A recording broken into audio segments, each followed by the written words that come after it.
আসসালামু আলাইকুম my lovely viewers, কেমন আছেন আপনারা? আজ আপনাদের জন্য নিয়ে এসেছি স্পেশাল কাশ্মীরি আলুর দম, যা একবার খেলে এর মশলাদার সুগন্ধি স্বাদ ভুলতে পারবেন না। ভাত, লুচি, পরোটা সবকিছুর সাথেই দারুণ। আর খিচুড়ির সাথে তো জমে একেবারেই রাজকীয়। এত সহজ আর ঝটপট রেসিপি আপনি আগে দেখেছেন কি? ঝটপট দেখে নিন আর বাড়িতেই বানিয়ে ফেলুন স্পেশাল কাশ্মীরি স্বাদ। চলুন শুরু করি। এর জন্য আমি প্রথমে ছোট ছোট সাইজের আলু সিদ্ধ করে নিয়েছি, সেগুলো ছিলে নিয়েছি।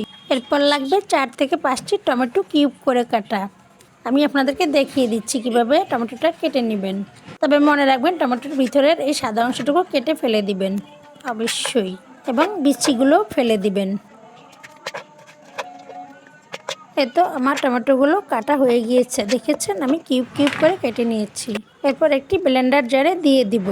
অল্প একটু পানি দিয়ে ব্লেন্ডার করে নিব। অবশ্যই মনে রাখবেন এখানে পানি কিন্তু একদম অল্প দিবেন, কারণ টমেটো থেকে এমনি পানি বের হয়ে যাবে, তাই একদম অল্প পরিমাণে পানি দিয়ে ব্লেন্ড করে নেবেন।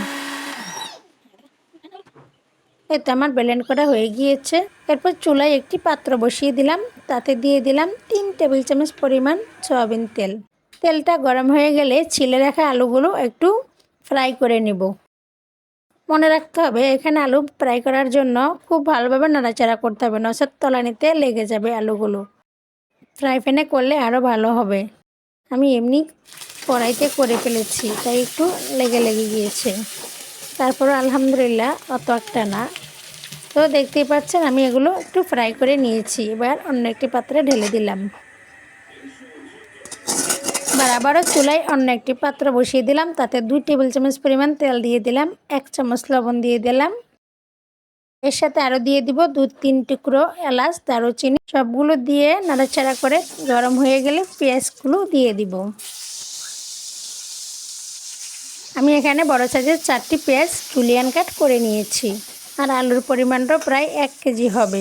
এরপর দিয়ে দিলাম 1 চামচ পরিমাণ আদা রসুন পেস্ট।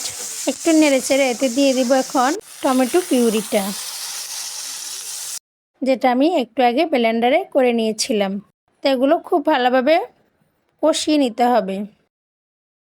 একটু কষানো হয়ে গেলে এর ভিতরে দিয়ে দিব 1.5 চামচ পরিমাণ হলুদের গুঁড়া। হলুদের গুঁড়া দিয়ে একটু নেড়েচেড়ে দিয়ে দিলাম আমার হাতে তৈরি করা স্পেশাল গুঁড়া মশলা 1 চামচ। এরপর এতে দিব 1 চামচ পরিমাণ জিরার গুঁড়ো, তারপরে দিব 1 চামচ পরিমাণ ধনিয়ার গুঁড়ো। সবগুলো দিয়ে আবার সুন্দর করে নেড়েচেড়ে ঝোলটা কষিয়ে নিব। সবসময় মনে রাখবেন রান্নায় যত সুন্দর করে কষাবেন রান্না তত সুন্দর মজা হবে, খেতে অত্যন্ত সুস্বাদু লাগবে।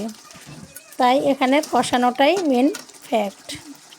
কষানো হয়ে গেলে এতে দিয়ে দিব ভেজে রাখা আলুগুলো।